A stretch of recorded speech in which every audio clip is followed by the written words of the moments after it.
Gloria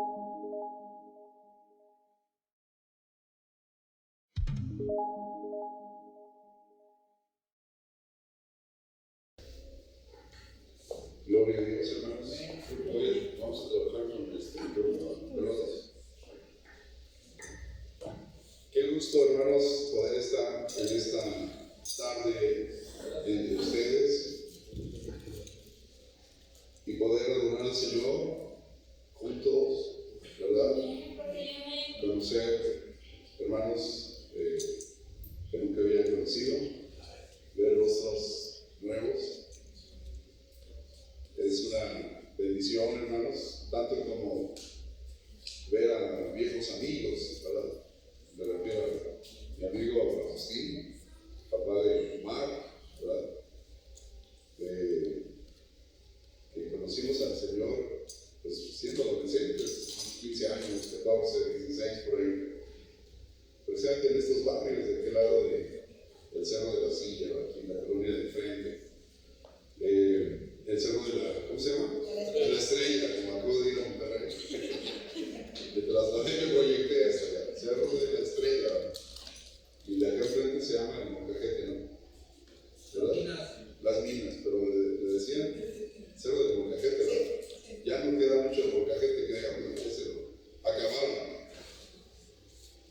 Un gozo, ¿verdad? Frente a Agustín, que desde muchos años teníamos ganas de saludar a Agustín, papá de Pastor Omar, ¿sí? Y también saludar a la esposa de Omar. Gracias por recibirme en esta preciosa oportunidad. Felicito a los muchachos de la alabanza, porque pues, es hermoso ver a la juventud adorar a Dios, ¿verdad? Que tienen un potencial y un futuro muy grande por delante, que le echen ganas, que busquen mucho la presencia de Dios, sus ensayos, y que oren, y que ayunen, y que ensayen 1, 2, 3, 4, 5, muchas horas, ¿verdad? Para que el Señor, lo que ha comenzado en ustedes, lo perfeccione. Y creo que ustedes van a llegar muy lejos. ¿Amén? ¿Cuántos lo creen? ¡Amén! Felicito a este hermoso grupo de alabanza, los jovencitos, ¿verdad? Y a los hermanos que nos recordaron los viejos tiempos, ¿verdad? Recordé con esos himnos cuando era adolescente, con esos himnos que nosotros crecimos, con esos cánticos, así viejitos, pero muy bíblicos, muy cristocéntricos, ¿verdad? Gloria a Dios. Pues yo agradezco mucho a mi amigo Omar por esta invitación y al pastor de la iglesia, ¿verdad? Pastor, gracias por abrir también esta oportunidad. No tenía el placer de conocerlo, pastor. Gracias por confiarme en este púlpito. Gloria al Señor.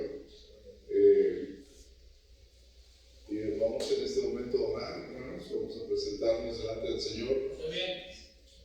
Y que la palabra de Dios en esta hora, hermanos, nos toque nuestras vidas, nuestros corazones. Señor Dios Todopoderoso, venimos delante de tu presencia. Ya hemos adorado tu nombre, ya hemos escuchado testimonios. Ahora queremos recibir el consejo de tu palabra. Te rogamos que nos hagas sensibles a la voz divina. Te rogamos que hables a nuestro corazón como aquel joven Samuel te dijo: háblame, que tu siervo oye. Hay alguien en esta tarde que le dice al Señor: háblame, Señor. ¿Cuántos le dicen al Señor en esta tarde: háblame, Señor? Háblame, que yo quiero oírte. Háblame, Señor. Necesito escuchar tu voz, Padre. Y en esta hora que tu palabra nos haga fuertes, que tu palabra nos dé dirección, que tu palabra nos exhorte, que tu palabra nos dé dirección, que tu palabra, Señor, nos confronte, que tu palabra sea una fuente de gracia y poder para seguir adelante, Señor, en el nombre de Cristo Jesús. Amén. Quiero invitarlos a leer una historia en el libro de los Hechos, capítulo 16, versículo 6 en adelante, del 6 en adelante. Gloria al Señor. Yo pedía al Señor, dame un mensaje para la iglesia. Quisiera preguntar el nombre de la iglesia. Epsiba. Iglesia Epsiba. ¿Cómo? Epsiba. Iglesia Epsiba. ¿Sí dije bien? Epsiba. ¿Qué significa?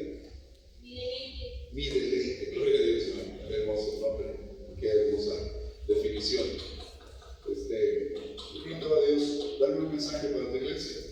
Y estaba en mi mente, estaba pensando en un tema o en otro tema, pero hermanos, el Señor puso narrarles esta historia. El llamado que Dios le hizo a Pablo a través del varón macedonio, ¿sí? Entonces vamos a ver un llamado, ¿sí? Divino, un llamado divino de parte de Dios. ¿Amén? ¿Cuál es ese llamado para la iglesia?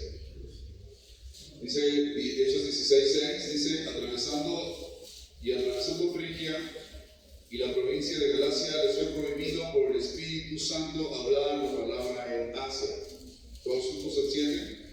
Cuando llegaron a Misia intentaron ir a Bitinia, pero el Espíritu no se los permitió.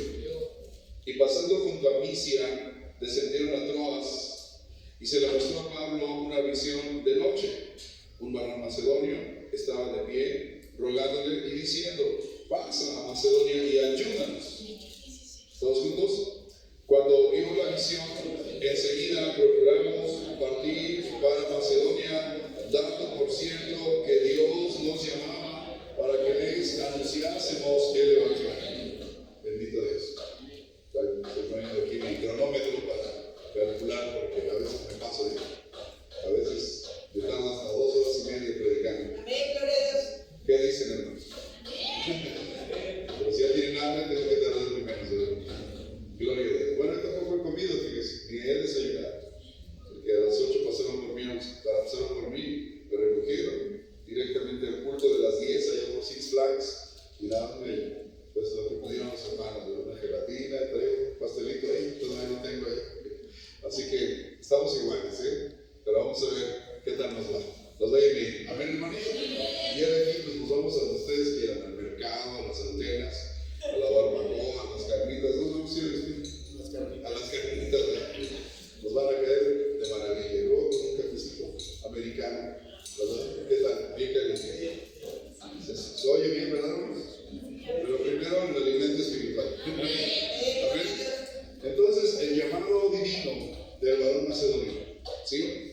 Fíjense, esta historia nos habla de Pablo está encaminado a cumplir una agenda de trabajo.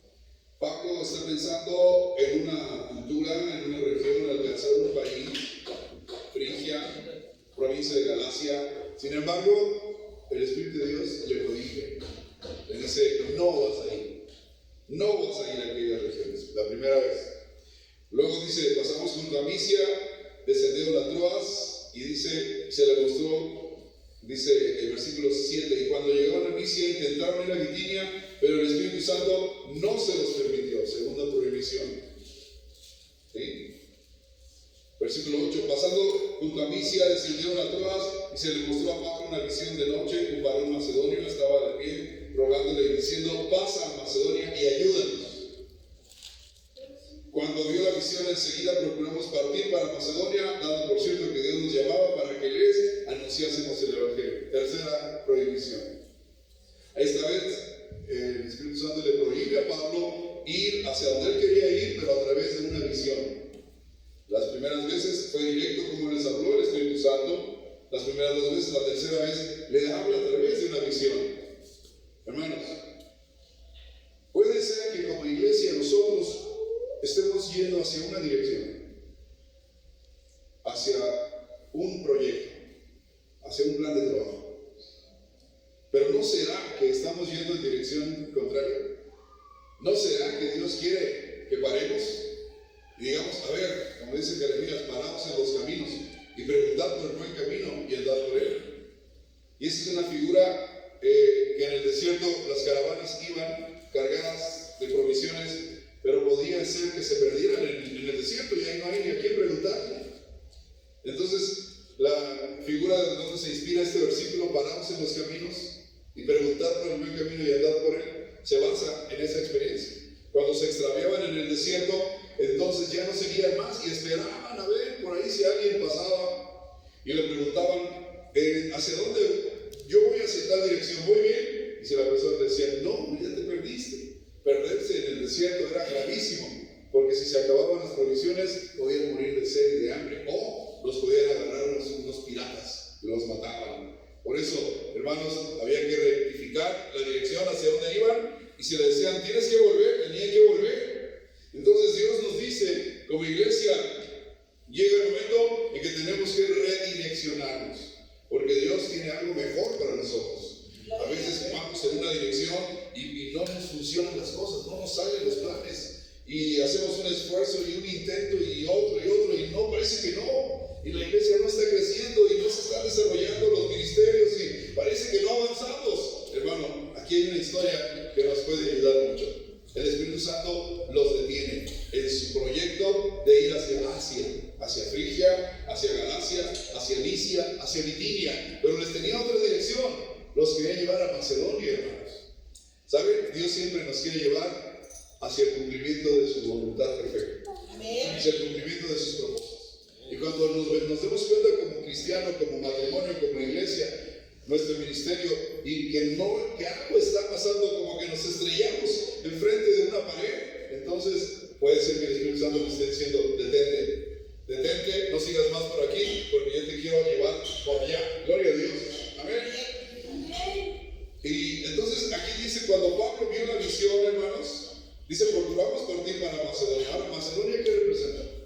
Macedonia representa un nuevo destino a las misiones, porque Pablo nunca había ido a Macedonia.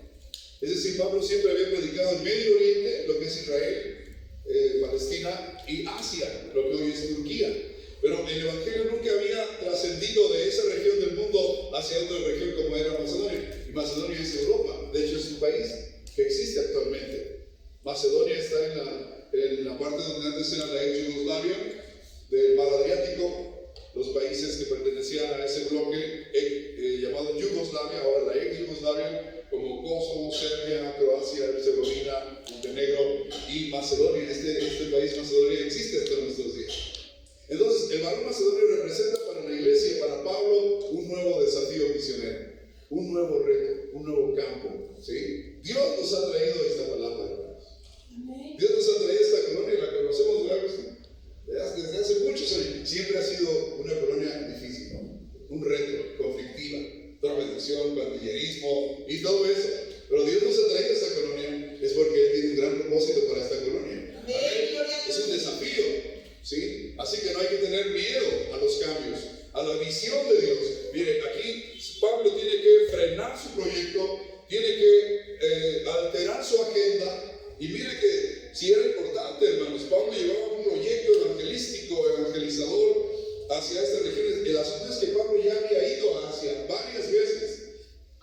Y Pablo quería regresar a Asia a reforzar la evangelización, a reforzar la obra en aquel lugar. Pero el Espíritu Santo le da prioridad a Macedonia. Hermanos, Dios quiere que le demos prioridad a sus proyectos. ¿Qué es más importante para Él? Nuestros planes, aunque son buenos, o los planes de Dios que son perfectos. Los planes de Dios que son perfectos, ¿verdad? Dios, Macedonia es Europa. Pablo ve a ese varón, lo ve muy diferente. No era un varón asiático, no era un varón de Medio Oriente, el típico de tez morena, un poquito más bajito de estatura, cabello medio morenito, medio castaño. Ahora ve a un varón alto, rubio, de ojos azules, con otro acento, con otro tono de voz, que representa otra cultura, que representa pues un desafío a la presentación del Evangelio. Entonces Pablo ve a ese varón y el varón, dentro de la visión, empieza a decirle: ven a mi país, tráeme el Evangelio a mi país. Nadie nunca ha entrado a mi país. Háblanos de ese Dios, háblanos del Señor Jesucristo. Tú ya has ido a Frigia, Galacia, Asia muchas veces, pero nadie ha venido a Macedonia. En mi país necesitamos el Evangelio.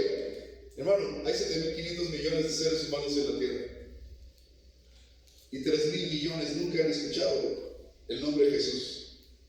Viven en una ventana geográficamente imaginaria entre el norte de África, sur de España, que se extiende hacia Asia y hacia esas partes de Medio Oriente. Dentro de esa ventana geográfica están las religiones más resistentes al Evangelio del mundo: budismo, hinduismo, el ateísmo, el agnosticismo, esos bloques, hermanos, ¿sí? El judaísmo, y están los 100 países menos alcanzados por el Evangelio.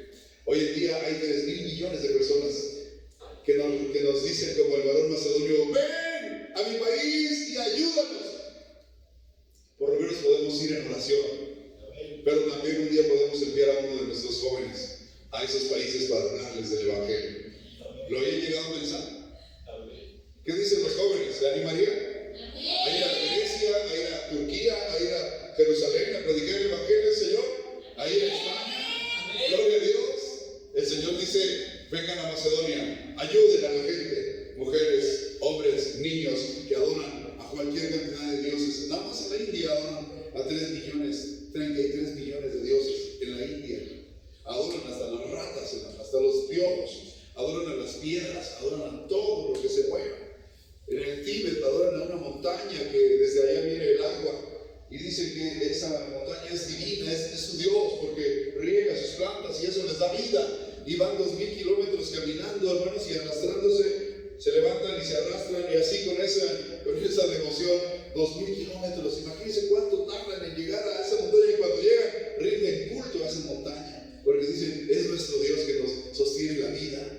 Por eso dice el Salmo, hermanos, dice el salmista, alzaré mis ojos a los montes, y pregunta, ¿de dónde vendrá mi socorro? No, son los montes, porque desde la antigüedad muchas culturas adoraban a los montes, decían, es mi Dios, porque de allá viene la vida, de allá viene el manantial de agua que pasa por mis campos y los riega. Dice el salmista, no, mi socorro no viene de los montes, mi socorro viene de Jehová, que hizo los cielos y la tierra. Amén, hermano. Ha llegado el tiempo de decirle a esas tribus, a esas aldeas, ven y adora al Dios verdadero. Un día, Roberto Moffat, un misionero británico, fue a África, y allá en África, una mañana, apenas amaneciendo, hermanos, se paró él en lo alto de una peña y vio una humareda impresionante. Él calculó unas 10,000 tribus que vivían en el horizonte y lo impactó, hermanos. Y él vino a Inglaterra a compartirle a los jóvenes de lo que había experimentado y les dijo, subí una mañana a una peña y desde ahí vi cómo se levantaba el humo de lo que yo calculo unas 10,000 tribus de gente negra, a las cuales nunca un hombre blanco ha llegado a predicarles el Evangelio. Y estaba emocionado Roberto Moffat, un misionero británico. ¿Y sabe quién estaba ahí sentado escuchándolo? David Livingstone, quien después sería su yerno. Y cuando David Livingstone escuchó a Roberto Moffat contar esta historia, quedó tan impactado que dijo, yo voy a ser el primer hombre blanco en entrar a esas tribus negras. Y lo cumplió. Gloria a Dios, lo cumplió.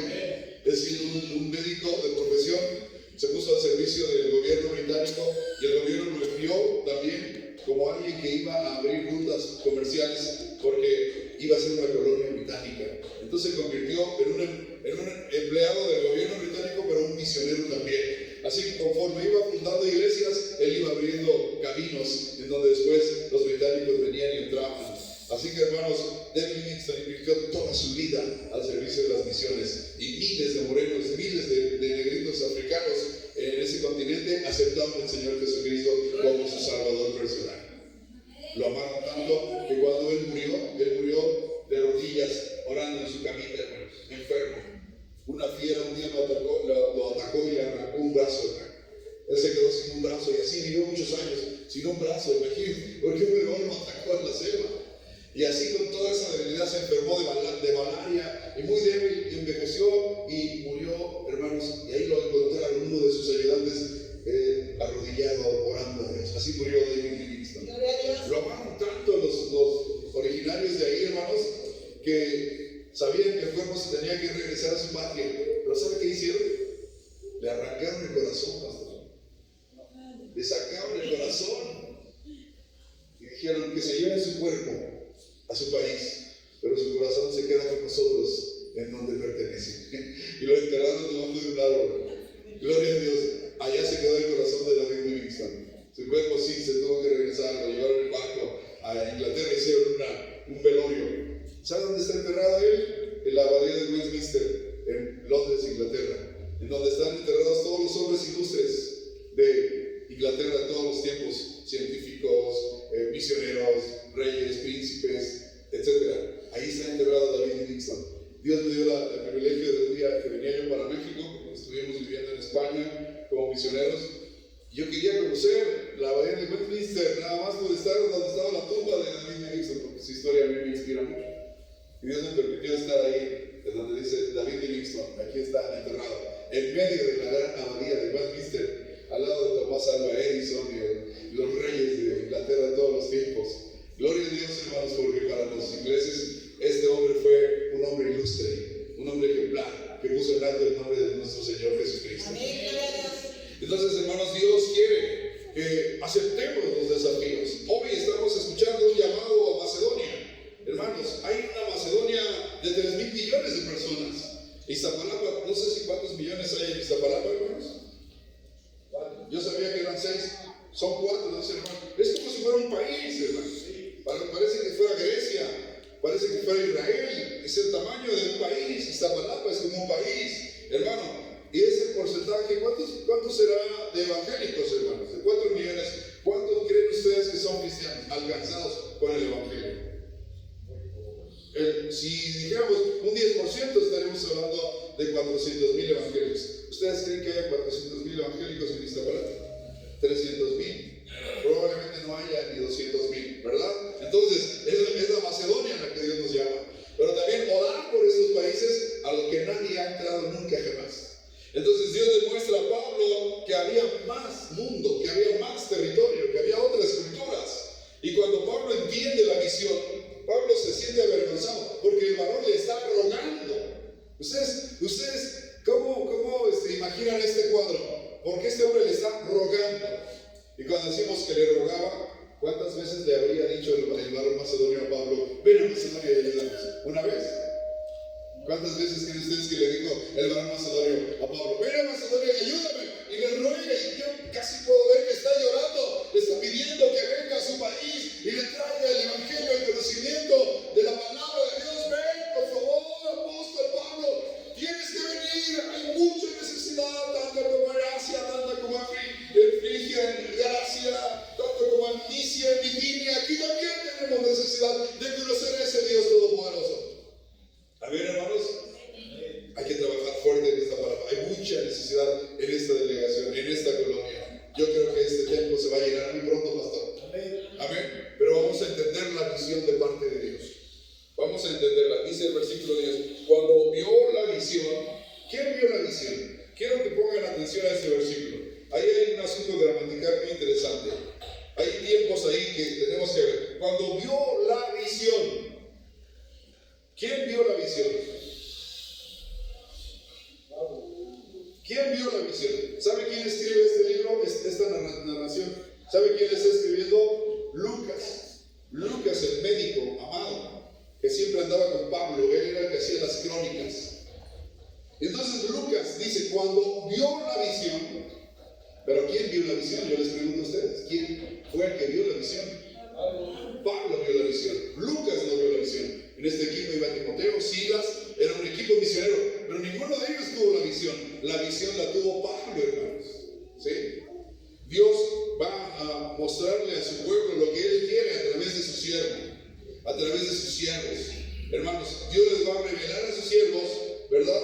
Que los que están pastoreando, el pastor, su equipo, les va a revelar hacia dónde hay que ir. Les va a revelar qué sigue. Les va a revelar qué hay que hacer. Entonces la iglesia, ¿sabe cómo tiene que contestar la iglesia? Enseguida procuramos. Fíjese, cuando él vio, está hablando en tercera persona, yo, tú, él vio la visión. Entonces, inmediatamente procuramos. Y aquí hay un lenguaje incluyente. Es decir, no dijeron, él tuvo la visión, que él se vaya. Nosotros vamos para Bitinia, vamos para Frigia, vamos para Galacia. No, pues él tuvo la visión. Dios lo bendiga, hermano Pablo, ¿verdad? Cuando dicen así al pastor, pastor, Dios lo bendiga. No puedo, hermano. Échele ganas. Mis oraciones para usted. No, ¿qué dijeron ellos? ¡Vamos! ¿Amén? ¿Quién dice conmigo? ¡Vamos, pastor! Es un lenguaje incluyente, no es excluyente, ¿verdad? Este proyecto no es del pastor y los demás se ven desinteresados. Este proyecto no es del grupo de alabanza y los demás, esos chamacos, ¿verdad? No, es de todos, hermanos, es de todos. Enseguida procuramos, es decir, dice Lucas, todo el equipo nos involucramos en la visión que Dios le dio al apóstol Pablo. Y enseguida, ipso facto, inmediatamente, vámonos para Macedonia, hagan las maletas, no vamos a ir más hacia Galacia, Bitinia, Misia, no más. Dios nos mostró un nuevo destino. Se llama Macedonia. Gloria a Dios. ¿Cuántos alaban al Señor? Pastor, ¿está listo? Si Dios le dice, no sigas por aquí. ¿Están listos, hermanos? Si Dios les dice, ya no sigas por aquí. Porque a lo mejor siguiendo por allí nos estamos desgastando, nos estamos, hermanos, hasta enfermando. Y Dios nos dice, cambia la ruta, solo ponte en oración, entiende mi visión, yo te voy a mostrar la visión. La iglesia, ¿qué dice? ¿Lo vamos a apoyar, pastor? Sí. ¿A los líderes que Dios ha puesto en este lugar? Sí. Gloria a Dios. Es el tiempo, hermanos. Dios les quiere entregar una tremenda bendición, porque Macedonia, esta tierra, estaba esperando el evangelio, hermano. Y vamos a ver 3 historias bien interesantes del por qué ellos tenían que ir a Macedonia. Mire, dice que ellos daban por cierto, versículo 10, que Dios los llamaba. No hay duda, es cierto, es un hecho. Dios nos trajo a la colonia, ¿cómo se llama esta colonia? López Portillo. No, desde que yo pensé que era otra colonia, hermanos. Es una colonia brava, ¿verdad? La López Portillo, famosa por cosas muy malas, ¿verdad? Pero Dios trajo a esta colonia, hermanos, no para mirar atrás, los trajo para poseer la tierra que Él les dio. ¿Amén? ¿Les da gloria a Dios por eso? ¿Cuántos podemos decir? Doy por cierto que ese es el llamado divino. El estar aquí, hermanos, cuando yo entré, hermanos, en un lugar grande, bonito, gloria a Dios, hay potencial en este lugar, hay mucho que hacer en esta colonia. Damos por cierto que Dios nos ha traído a este lugar, Dios nos llama a este lugar para que aquí en la López Portillo, en Iztapalapa, les anunciásemos el evangelio. Hermano, que usted pasó a testificar, ¿nos puede decir antes cómo fue su vida? Ahí está bien. De cárcel, de droga, de alcohol, pasillerismo, robo. Ya me lo sospechaba. Ya me sospechaba que Dios lo había sacado de todo eso. Gracias a Dios. Rompió sus cadenas. Gloria a Dios. ¿Cuántos alabamos al Señor? Amén. ¿Quién podría creer que el hermano que estuvo en la cárcel, que estuvo involucrado en pandillerismo, drogas, iba a venir aquí a agarrar el micrófono, bien peinadito, bien vestidito, bien perfumadito, dando testimonio de que el Señor lo rescata? Porque Dios nos trajo hasta aquí para establecer el reino de Dios. Y como el hermano, yo creo muchos más testimonios. Amén, hermanos. Y va a haber muchos cambios. Muchas familias se van a alcanzar, pastor. Amén. Muchos hogares van a ser rescatados. Así como el hermano Dios va a rescatar a mucha gente. Tenga fe, pastor. Tenga fe, pastora, tengan fe. Gloria a Dios. Líderes de la iglesia, tengan fe. Amén. Tengan fe. Gloria a Dios. Si hay diáconos aquí, levanten la mano los diáconos. Pastora, hay pastora aquí. ¿Sí? Levanten la mano. Los líderes, los ancianos de la iglesia, secretario de la iglesia, tesorero. Levanten la mano. Tengan fe. Involúcrense, porque ellos dijeron, enseguida procuramos. Hay que procurar, gloria a Dios, ir hacia la dirección de Dios. No hay que pelear, hermanos. No hay que estar murmurándonos. No hay que estar criticándonos. Ya está la visión. Dios está interesado en que crezcamos, en que nos desarrollemos. Procuremos que Dios se glorifique en este lugar. Amén. Y mire, versículo 11 dice, zarpando pues de Troas. ¿Qué les evoca esta palabra? Zarpar. ¿Quién me quiere ayudar? ¿Qué connotación tendrá esta expresión zarpar? Versículo 11, Hechos capítulo 16, versículo 11. ¿Qué será eso de zarpar? Partir, dice el hermano. Sí, está bien. ¿Qué más será eso de zarpar? Pastor. Navegar. ¿Sí? ¿Usted ha ido al puerto de Veracruz alguna vez? ¿Alguien ha ido al puerto de Veracruz o a Acapulco? O a Chapala, lago de Chapala, por lo menos. El lago de Chapultepec, pues hay un embarcadero ahí. ¿Han ido al lago de Chapultepec?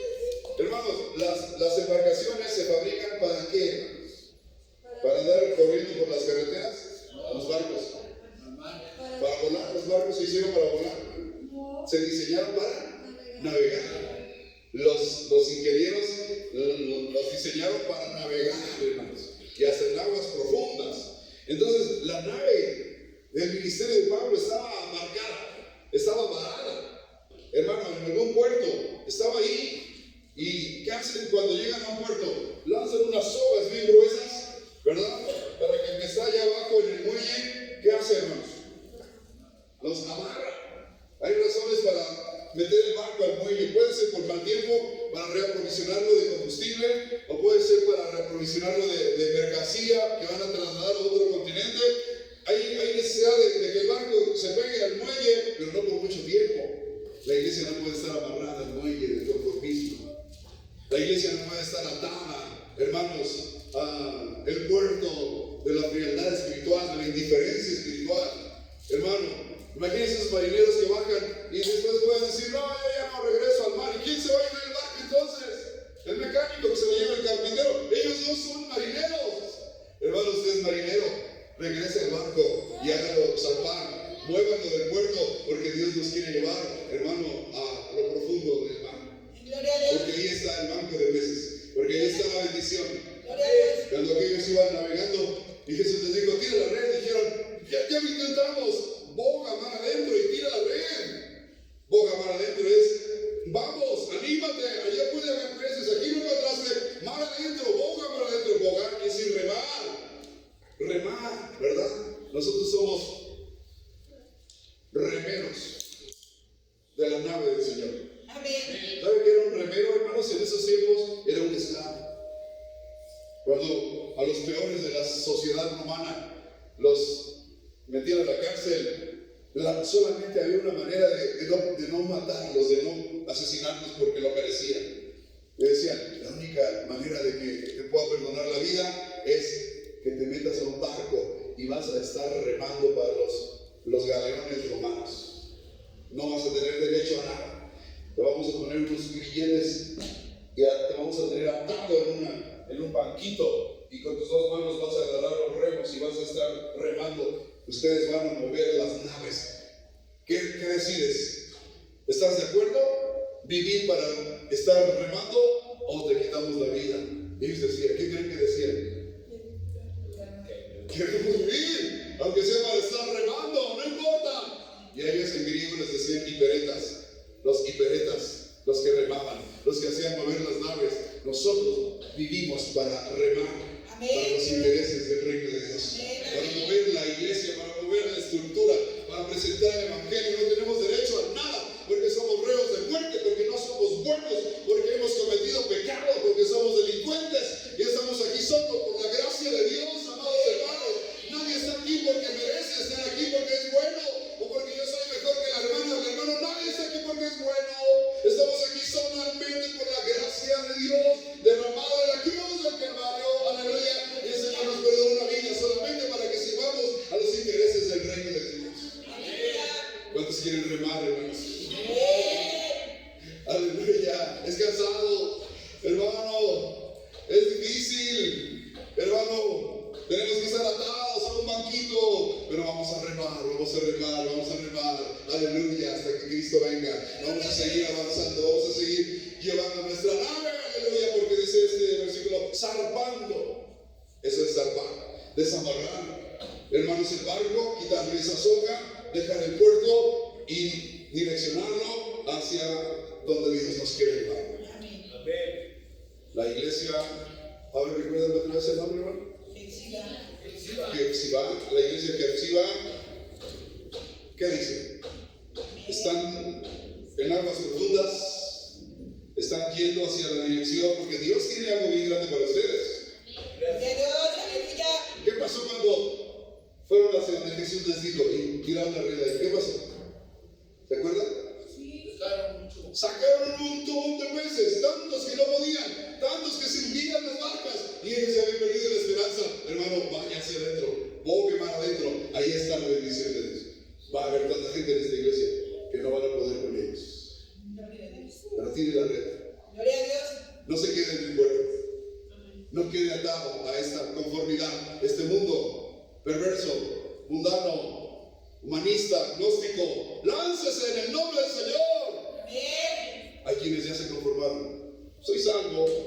¿Qué sigue? Pues ya soy salvo, ¿verdad? Y solamente viene al culto el domingo, o tal vez cada 3 meses, o 3 veces al año. Yo voy al culto, hermano. ¿Cuándo? Pues voy en Semana Santa. Y luego, ¿cuándo más?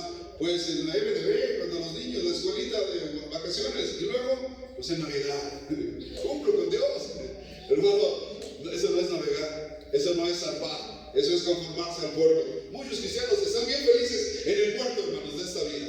Están bien felices porque hay comodidad, porque hay placeres, porque hay pecado, porque nos acomodamos a este mundo. Pero llega el tiempo, iglesia, de zarpar hacia las aventuras, hacia las bendiciones de nuestro Señor Jesucristo. Amén. ¿Vamos a zarpar, hermanos? Amén. ¿Todos vamos a zarpar? ¿Nadie se va a tirar del barco? Creo que por ahí algunos sí se van a tirar del barco, ¿verdad? Algunos no dijeron nada, nomás se quedaron así como diciendo, yo creo que no, ¿verdad? Mire, empiezan a aparecer nombres nuevos. Los nombres anteriores eran Frigia, Galacia, Misia, Bitinia, pero hoy empiezan a aparecer nombres nuevos como Troas, como Samotracia, como Neápolis y como Filipos. Y de pronto están en Filipos, hermanos. ¿Sí? Filipos, fundada por el gran Filipo II, el papá de Alejandro Magno, 400 años antes de Cristo. Esta ciudad de Filipos, de hecho hay un libro que se llama Filipenses. ¿Alguna vez lo ha leído? Es el gentilicio de la gente de Filipos. Así les decían a los de Filipos, filipenses. Y Pablo funda una iglesia. La historia de esta iglesia de Filipenses está aquí. El origen de esta iglesia está aquí. Pablo nunca imaginó que Dios lo iba a llevar a Filipos para establecer una iglesia, porque Filipos representaba muchas cosas. Ahí, Filipo II, el padre de Alejandro Magno, el gran conquistador griego, era la primera potencia militar del mundo en ese tiempo. Nadie podía resistirse al poderío militar de Alejandro Magno. Hermano, Filipo II estableció una especie de taller, acuñaban monedas porque había minas de oro, toda esa parte de Filipos. Había, hermanos, ríos subterráneos, manantiales que regaban esas tierras, y había grandes cosechas de hortalizas, de frutos, de verduras, de todo tipo, hermanos, de productos del campo. ¿Sí? Entonces, vamos a ir sumando. Era una cultura muy elevada. Ellos conocían las historias, las epopeyas, las historias épicas que había escrito Homero, del gran conquistador Aquiles, cuando ganó la batalla de los troyanos 700 años atrás. Ellos leían esa historia, les fascinaba. Su héroe era Aquiles, hermanos, su gran héroe, ¿sí? Y el gran escritor, el gran literario era Homero. Ellos se enorgullecían que era una nación muy culta, una nación de héroes, como Filipo II, como Alejandro Magno, como Aquiles, ¿sí? Tenían toda esa cultura, toda esa historia, queridos hermanos.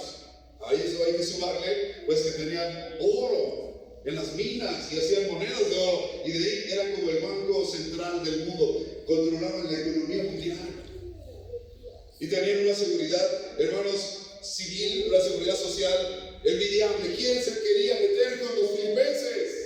Que ahí vivía Alejandro Magno, tenía una base militar ahí. ¿Quién quería tocar a esta gente? Nadie se quería meter con ellos. Estaba sembrada la derrota. Si tenían todo esto, hermanos, dinero, cultura, gente de hermoso aspecto, hermanos, entonces, ¿por qué, varón? Le dice a Pablo, ven y ayúdanos. Esas culturas son las que muchas veces necesitan más a Dios, ¿verdad? Y aquí viene a continuación, hermanos, dice que llegaron a esta provincia de Macedonia y una colonia, y allí estuvimos algunos días. ¿En dónde estuvieron? En Filipos, que era una colonia. Dice que es la primera ciudad de la provincia de Macedonia, ¿sí? Imagínense que Filipos sea Iztapalapa. Filipos es la colonia, no es Portillo. Es casi como decir Nezahualcóyotl, ¿verdad? De Tito, algo muy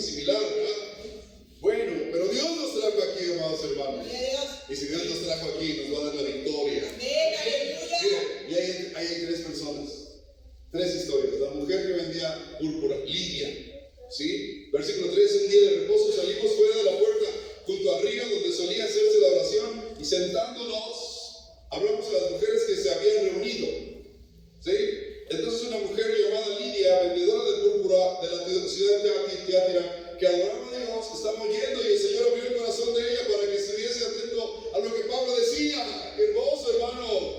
Y cuando fue bautizada y su familia nos rogó diciendo: si habéis juzgado que yo sea fiel al Señor, entrad en mi casa y posad, y nos obligó a quedarnos. Gloria al Señor. La primera historia, la primera familia convertida, la primera mujer europea, el primer varón europeo, los primeros jóvenes europeos en convertirse a la fe cristiana. Alabamos al Señor. Ellos estaban orando, hermanos. Nos dice el versículo 13: un día de reposo salíamos fuera junto a la puerta donde solía hacerse la oración. Todavía no habían empezado a evangelizar, solo hacían oración. Era un día de reposo.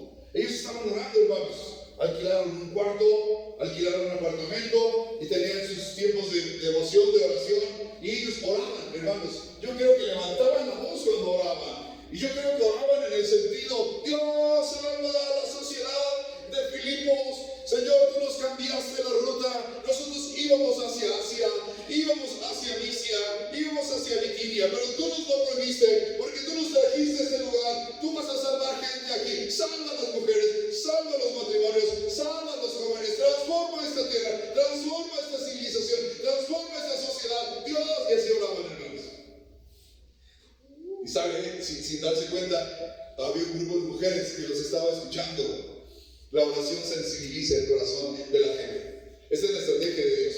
¿Quieren ganar López Portillo para Cristo? Denle duro a la oración. Llegamos al sur de España, hermanos, en el año 2004. Llegamos a pastorear una iglesia que cabían como 200 personas, pero solo había 20. Y ahí estuvimos por 3 años y medio, 4 años, y hacíamos todo lo que podíamos hacer. Todos los métodos misioneros evangelísticos, no nos funcionaba nada. Predicaba en la radio, teníamos un programa de radio semanal, escribía artículos en el periódico local, hacíamos campañas al aire libre, pero nada nos funcionaba. Dios nos habló al corazón y nos dijo: empieza a interceder, empieza a golpear el cielo, bombardéalo con oración. Gloria a Dios. Reprende, hay demonios atrincherados en esta ciudad.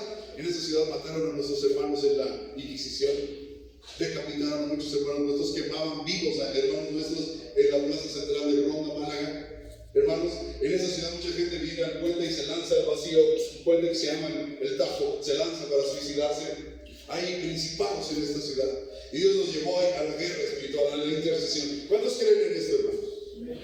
Porque hay iglesias que ya no creen en el poder de la oración, ya no creen en el poder de la intercesión. No se trata de creer, se trata de practicarlo, y usted va a ver los resultados.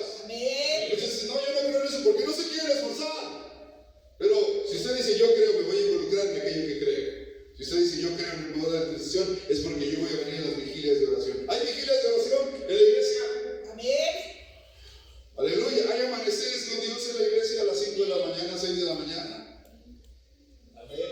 Hermanos, tenemos que empezar a golpear el cielo. Tenemos que empezar a desafiar a los principados que hay en esta ciudad.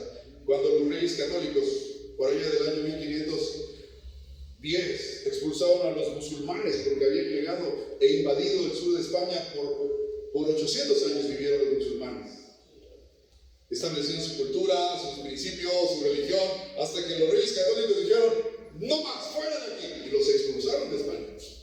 Cuando el gobernador de esta parte de Málaga, donde estaba esta ciudad de Ronda, iba saliendo, hermanos, retrocediendo, y maldijo a la ciudad con una maldición de muerte, de mortandad. Hermanos, y hasta la fecha esta ciudad gobierna un demonio de mortandad en este lugar. Entonces empezamos a orar, hermanos. Espíritu de muerte, de suicidio, de alcoholismo, de catolicismo, tradicionalismo, nueva era, espíritu de asesinato, espíritu de homosexualismo, lesbianismo. Contra todos esos demonios empezamos a orar, hermanos. 1 mes no pasó nada, 2 meses no pasó nada, 6 meses no pasaba nada. Hermanos, a veces yo bajaba en el invierno con 20 grados bajo cero, estaba nevando, del apartamento donde vivíamos a la iglesia, como un lugar como esto, así de ancho pero más largo, y yo empezaba a orar de extremo a extremo, con una cobija encima, una gorra, guantes, botas, y yo temblaba, hermanos, hacía mucho frío, temblaba. Media hora, 1 hora y media, ¿y sabe cómo terminaba? Ya sin la gorra, sin la cobija, sin guantes, sudando, hermanos, rodeando, dando vueltas en el suelo, intercediendo unas tremendas batallas espirituales, unas guerras espirituales. Yo terminaba sudando, hermanos. Y así 6 meses, y así 8 meses, y así 9, y así un año, 2 meses. ¿Y sabe qué? Dios empezó a traer gente nueva. El Señor sanó a un niño que tenía leucemia, Ezequiel. Todavía platico con él por internet. Aleluya, iba a morir Ezequiel de leucemia. Su hermano le donó parte de la médula espinal para que sus glóbulos rojos se reprodujeran. No funcionó. Los doctores llamaron a la familia y le dijeron: es imposible, el niño va a morir, prepárense. Cuando oramos por él, hermanos amados, cuando oramos por él, un grupo de jóvenes que fueron de México, amados hermanos, Dios hizo una obra sobrenatural. El joven predicador que estaba ahí esa mañana dijo: Dios va a sanar esta mañana. Nosotros íbamos cada semana a un lugar que se llama Algodonales, en Cádiz. Durante un año estuvimos haciendo cultos. Y el joven dijo: si Dios no sana a este niño en esta hora, es porque todos los que han venido a predicar el evangelio aquí son unos farsantes. Somos unos mentirosos. Así dijo el joven. Cuando dijo eso, entonces yo me preocupé. Yo dije: Señor, lo tienes que sanar, o ya no vengo más a Algodonales. Este joven es muy irresponsable. Mañana agarra su avión y se va a México, pero yo me quedo aquí. Si no lo, ay de mí si no lo sanas, lo tienes que sanar, sí o sí, Señor. Y dijo: es más, fíjense lo que les voy a decir. Cuando vayan al doctor y lleven a ese niño, el doctor les va a enseñar un diagnóstico por escrito que el niño no tiene leucemia. ¿Lo creen? Entonces yo, pues, sí, amén, pero con esa incertidumbre, ¿verdad? ¿Qué creen? Así fue. El doctor llamó a la familia y con un documento en la mano dijo: es que no lo puedo entender. Cristo vive. Es que este niño no tiene leucemia. Es que el diagnóstico ahora parece que sus glóbulos rojos ya están apareciendo. Su ferritina, su hierro por sí mismo. Está trabajando su médula, no lo puedo entender. Durante 7 años ese niño, su médula estaba muerta, ahora su médula está viva. Ha resucitado esa médula. ¿Qué hicieron? ¿A quién se encomendaron? Nosotros dijimos, sus familiares, al Dios Todopoderoso, el Señor Jesucristo. Y esa sanación, esa sanidad trajo 10 almas nuevas a la iglesia. El Señor liberó a Jessica, una muchacha que tenía posesión demoníaca. Hizo un pacto con el diablo, hermanos. Cayó endemoniada, se hacía como una serpiente. Oramos por ella. Y ni el hospital psiquiátrico, ni el brujo, porque le habían llevado al brujo, al hechicero, para que le hiciera una limpia, con huevos, pócimas, hierbas, amarres, desamarres. El caso es que nunca las desamarraron, ¿verdad? La ciencia tampoco pudo ser nada por ella. Cuando oramos por ella, hermanos, se hacía como una víbora, sacaba espuma por la boca y decía cosas terribles. En menos de 30 minutos el poder del Señor Jesucristo liberó a Jessica. Y llegaron otras 15 almas nuevas. En un año, pastor, pasamos de ser 20 a ser 70 personas. ¿Cuántos alabamos al Señor? ¿Cuántos quieren que la iglesia crezca? ¿Quieren que la iglesia crezca? Entonces créanle al Señor y ore, porque ellos oraron, hermanos. Y cuando oraron, Dios tocó el corazón de Lidia, la vendedora de púrpura. Y se abrió su corazón y se bautizó ella, su esposo y sus hijos. ¿Sabe qué tan fácil es para Dios tocar los corazones? ¿Sabe qué tan fácil es para Dios que las iglesias se llenen? Solamente hay que orar. Solamente hay que decirle: pastor, procuramos con usted. Vamos a zarpar, pastor. Que no nos preocupe nada, que no nos ate nada a este mundo. Vamos a ver la gloria de Dios. ¿Cuántos quieren ver la gloria de Dios? Y aconteció que mientras íbamos a la oración, otra vez, la segunda vez que menciona la oración, segunda historia, qué importante es orar. Cuando oramos, Dios remueve las cosas. Cuando oramos, los demonios se ponen nerviosos. Nos salió al encuentro una muchacha que tenía espíritu de adivinación, la cual daba gran ganancia a sus amos adivinando. Están siguiendo a Pablo y a nosotros daba voces diciendo: estos hombres son siervos del Dios Santísimo, quienes os anuncian el camino de salvación. Y esto así por muchos días. Más desagradando a Pablo es que se volvió y dijo al espíritu. Vean cómo Pablo no le habló a la muchacha, le habló al demonio. Esta sociedad estaba dominada por espíritus de adivinación, espíritus de hechicería, de brujería. ¿Qué habrá en esta palabra, hermano? ¿Cuántas cosas no habrá en este barrio? Traficantes de droga, trata de personas. ¿Cuántos desafíos tenemos aquí, querido hermano? Pero habían venido de orar. La oración nos va a preparar, iglesia del Señor. Nos va a preparar para captar la visión de Dios. Nos va a preparar para tocar el corazón de la gente. La oración nos va a preparar para enfrentar los demonios. ¿Da gloria a Dios, hermano? Amén. Esta batalla no va a ser fácil. Se lo puedo asegurar. No es tan fácil, hermano, como creemos. Si realmente queremos ver este templo lleno, hermano, desde aquí para allá, bancas llenas, sillas nuevas, incluso cambiarse de local por el crecimiento que va a venir, entonces tenemos que ser una iglesia de oración. ¿Son de oración, hermanos? Uy, nada más una hermana. Dice que salió al encuentro de una muchacha y Pablo le habló al espíritu de esa muchacha, la cual daba grandes ganancias a sus amos, adivinando, ¿sí? Y esta, siguiendo a Pablo y a nosotros, daba voces diciendo: son siervos del Dios Altísimo, nos anuncian el camino de salvación, que os anuncian el camino de salvación. Y así por muchos días, hasta que a Pablo le cayó mal, porque ellos no querían todavía, no era tiempo de hablar el evangelio, era tiempo de orar, era tiempo de preparar la tierra, pero los demonios los descubrieron. El demonio descubrió a Pablo. Y esta muchacha dijo: no son turistas, no vienen nada más a conocer nuestra cultura, vienen a predicar el evangelio, vienen a establecer otra religión, vienen a cambiar nuestras costumbres, nuestras tradiciones. Y qué tremendo, hermano. Venir a López Portillo es venir a desafiar la cultura de este barrio, es venir a desafiar el espíritu de la muerte. Seguramente en esta colonia mucha gente adora la muerte, ¿verdad? Hay un espíritu de homicidio, de suicidio en este barrio, en toda la Ciudad de México. Hermanos, mucha gente no quiere venir a la Ciudad de México porque se oyen cosas terribles, hermanos, ¿verdad? Pero Dios nos trajo aquí para manifestar su gloria, para establecer el reino de los cielos. Amén.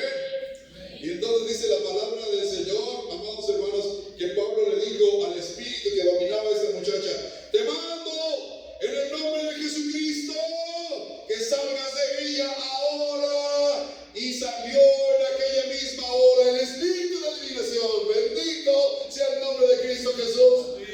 Y toda la gente, hermanos, toda la gente que estaba ahí, era un lugar muy popular, vino corriendo a ver qué estaba pasando con la muchacha que adivinaba, la conocía, todo el mundo sabía quién era ella. Y entonces vienen, escucharon los gritos del apóstol Pablo, y entonces se asoman y ven ahí. ¿Han visto cuando en la Alameda Central hay alguien ahí hablando y haciendo cosas, haciendo chistes, cómo se amontona la gente, ¿verdad? Así venía la gente a ver qué está pasando. Y entonces ven que Pablo dice: en el nombre de Jesús de Nazaret, te ordeno, salgas de ella ahora. Y en ese momento esta muchacha fue liberada. Y cuando alguien es liberado, generalmente suelta un alarido, como un aullido de un lobo, emite un sonido aterrador, un sonido de demonios, hermano. Y ella simplemente gritó. Así pasó con Jessica cuando fue liberada por el poder del Señor Jesucristo. Empezó a gritar. Hay muchos endemoniados que hemos podido ver, hermanos, y ministrar, sueltan un alarido. Así que ese grito, hermanos, a la gente le erizó la piel y sus pelos de punta. ¿Qué está pasando aquí? Creíamos que era bueno, creíamos que la adivinación nos ayudaba. ¿Qué está pasando con esta muchacha? Hermanos, glorioso el momento cuando ellos escuchan la primera vez, por primera vez en estas calles, por primera vez en Filipo, por años y años y años, se escucha el nombre Jesús de Nazaret. Pensé que iba a decir amén, así más fuerte. Es la primera vez que escuchan el nombre Jesús de Nazaret. Cuando ellos oyen por primera vez el nombre Jesús de Nazaret, se dan cuenta que es un nombre poderoso, que es un nombre más grande que Homero, es el nombre más grande que Aquiles,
Yo no voy a trabajar con ustedes porque encontré el camino de la libertad, el camino de la verdad. ¿Qué? No puede ser. Eso es un fraude. ¿Y sabe qué? Demandaron a Pablo y a sus amigos misioneros. Vino la policía, hermanos, y descubrieron que eran misioneros que venían a cambiar. Ellos dijeron: vienes a cambiar nuestra cultura, nuestras tradiciones, nuestra religión, no te lo vamos a permitir. Y los azotaron con varas, hermano. Con varas. Imagínense, Señor, si íbamos hacia Bitinia, hacia Frigia, Señor, allá no nos golpeaban. ¿Nos trajiste aquí a qué? Y los golpearon, hermanos. Imagínense todas las espaldas moradas de tanto golpe que recibieron. Y no solo eso, a la cárcel, hermano. Los amarraron con cadenas en el cepo. Y ahí estaban todos con las costillas adoloridas y la espalda rota por las varas que les pusieron, el castigo que les dieron. Pero en medio de ese dolor empezaron a adorar a Dios. Y empezaron a cantar himnos y salmos espirituales. Yo creo que cantaron: paz, paz, cuán dulce paz es aquella. ¿Se la sabe, hermano? Es aquella que el Padre me da. ¿Saben quién lo estaba escuchando? El carcelero de Filipos. Es la tercera historia. El carcelero está maravillado. ¿Cómo puede este señor, que lo castigaron por predicar su religión, cómo puede estar adorando a su Dios? Y eso empezó a llamarle la atención a él. Toda esa noche, ellos, sin saberlo, sin pretendérselo, estaban evangelizando al carcelero de Filipos. Amén. Amén. A medianoche hay un terremoto, se abren las puertas de la cárcel y se levanta una polvareda, y este hombre cree que ellos se escaparon y le hicieron jurar: los cuidas, porque si te escapan, tú vas a pagar con tu vida y tu familia. Si se llegan a escapar esos hombres, tú vas a morir, tu esposa y tus hijos. Así que cuídalos bien. Y cuando él cree que ya se escaparon, él está pensando: van a matar a mi esposa y a mis hijos y a mí, y eso no lo quiero ver. Agarra una espada y se le iba a enterrar. Y Pablo lo detiene y le dice: no, aquí estamos todos, nadie se ha escapado. Dios está con nosotros, Dios está contigo, Dios te ama. Estaba levantado a él por ser alcanzado, hermano. Y entonces él se arrodilla y dice: ¿qué debo hacer para ser salvo? Oh, gloria a Dios, amado hermano. La gente de una cultura, de una sociedad elevada, gente con mucho dinero, tiene problemas y solo piensa en el suicidio, hermano. No tiene otra opción, no tiene otra salvación. Por eso Jesucristo tenía que llegar a Filipos, para llenar el vacío de una mujer vendedora de púrpura como Lidia. Era una mujer rica, porque el que vendía púrpura, la púrpura era una pintura que sacaban de los moluscos del mar. La procesaban y con esa pintaban las telas, y solo podían usar esas telas la gente muy rica, la gente del palacio. Así que Lidia, aunque era muy rica, estaba vacía. Esta muchacha, aunque daba ganancias, estaba atormentada por demonios. Y ahora este hombre, aunque en una posición, su trabajo le daba una posición elevada, este hombre tiene un problema y quiere suicidarse. El evangelio es necesario para esta sociedad que necesita esperanza, que necesita paz, que necesita perdón. Gloria al Señor. Y Pablo le dice al carcelero: cree en el Señor Jesucristo y serás salvo. Y él dice: ¿también mi esposa? Sí. ¿También mis hijos? ¡Claro! Serás salvo tú y toda tu casa. Entonces no van a morir. No, nadie va a morir. Ha llegado el tiempo de la salvación. Aleluya. Ha llegado el tiempo de la libertad. Ha llegado el tiempo que Cristo viene a romper las cadenas. Gloria a Dios. ¿Quiere orar unos momentos, hermano? ¿Quiere venir a orar, hermano? Yo quiero invitarlos. Vamos a hacer un altar en este momento.